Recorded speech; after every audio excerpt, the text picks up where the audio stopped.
University سے آتے ہوئے ایک بھکاری پر نظر پڑی جو خاصی دھوپ میں بیٹھا ہوا تھا، جس کے نہ ہاتھ تھے اور نہ ہی پاؤں، جس کے اوپر بہت سی مکھیاں بیٹھی تھیں اور ان کو اڑا بھی نہیں سکتا تھا۔ کچھ دیر بعد مجھے پر یہ انکشاف ہوا کہ وہ نہ بول سکتا ہے نہ ہی سن سکتا ہے۔ وہ بھیک مانگنے کے لیے تو بیٹھا ہوا تھا لیکن صدا لگانے کے بھی قابل نہیں تھا۔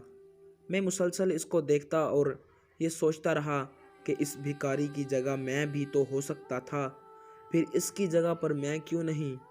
میں نے تو کبھی کوئی ایسا کام نہیں کیا جس کی وجہ سے میں اس حال میں نہیں۔ آخر میں کیوں نہیں اس جگہ پر؟ مجھے کیوں اللہ نے ویسا نہیں بنایا؟ وہ چاہتا تو مجھے دنیا کا مظلوم ترین انسان بنا دیتا، پر اس نے نہیں بنایا۔ میں ساری زندگی بھی سجدے میں رہوں تو بھی اس کا شکر ادا نہیں کر سکتا۔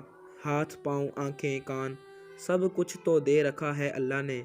وہ چاہتا تو مجھے بھی دنیا میں محروم کر دیتا، لیکن مجھے تو اللہ مسلسل عطا کیے جا رہا ہے، عطا پر عطا، مسلسل مہربانی۔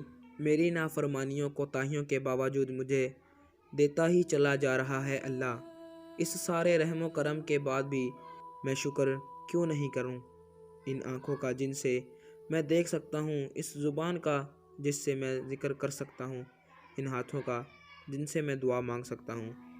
اللہ کی دی ہوئی ہر نعمت کا آخر ہم کیوں شکر ادا نہ کریں؟ اور شکر کا سب سے احسن طریقہ یہ ہے کہ ہم ابھی سے، آج سے اللہ کی اطاعت اور حضور پاک صلی اللہ علیہ وآلہ وسلم کی غلامی کا عہد کر لیں۔